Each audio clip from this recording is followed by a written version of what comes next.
There might be times when you want to record multiple site visits. So in reality, a job is often not just one day. It might happen over several days consecutively, or it could happen over several different site visits with a break in between each one. So our system does accommodate for this. I'm going to show you exactly how we can do it.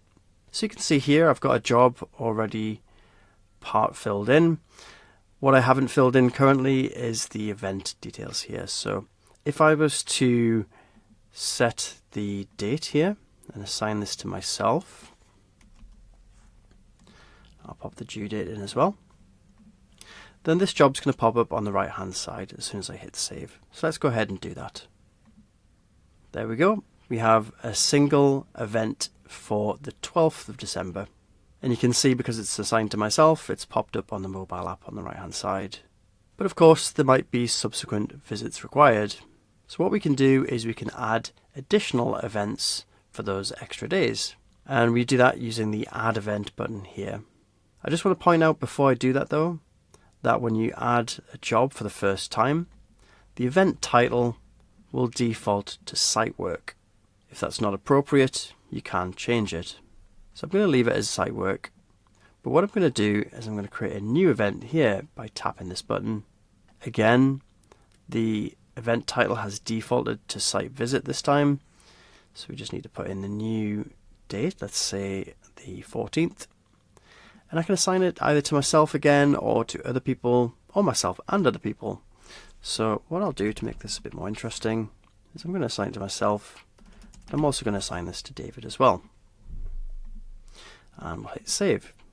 Now, in addition to the job appearing on the 12th, if I skip to next week's jobs, you'll notice it also appears on the 14th. This is just a convenience, so you're not having to go back to the start date every single time.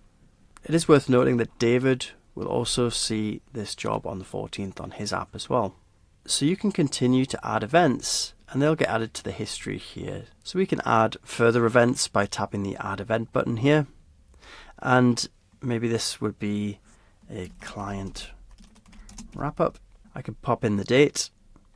And I just want to mention one more thing. We can also put the time in if required, and also the end date and time too. So this event could actually be a multi-day event.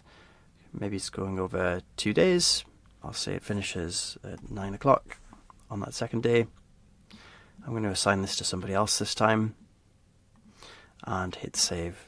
So you can see there we have the initial site work, we have a site visit 2 days later, and then 2 days later we have a multi-day event which starts on the 17th and ends on the 18th. And you can see that's going to appear on Amber's app because it's assigned to her. So in this way you can create complex multi-day events which span multiple days at different times, and you can just go as far as you need to with that. When you look at the report, these should each be listed separately. So if I take a look at this report here and view the report, then you can see here the inspection dates cover each one of those events that we had before. Now, one thing I haven't shown you is how you can edit those existing events.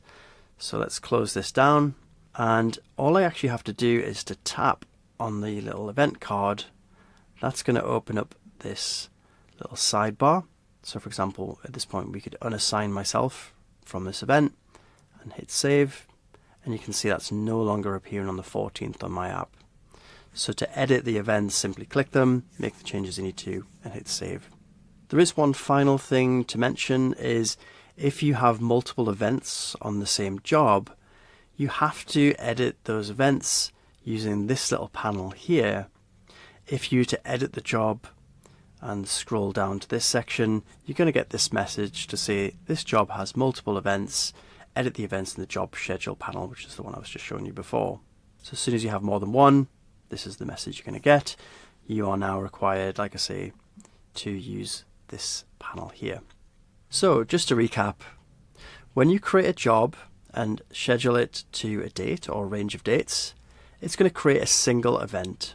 If you wanted to change that event, you would simply edit the job and make any changes you needed to. But if you want to add more complex events, perhaps over multiple days, then use the Add Event button here to create those extra events. Those events should then be pulled through to the report on the job dates. If not, contact our support team. They can easily make that change for you. So hopefully this has given you some insight into how to create multiple events or complex events using Flow Mobile Surveying.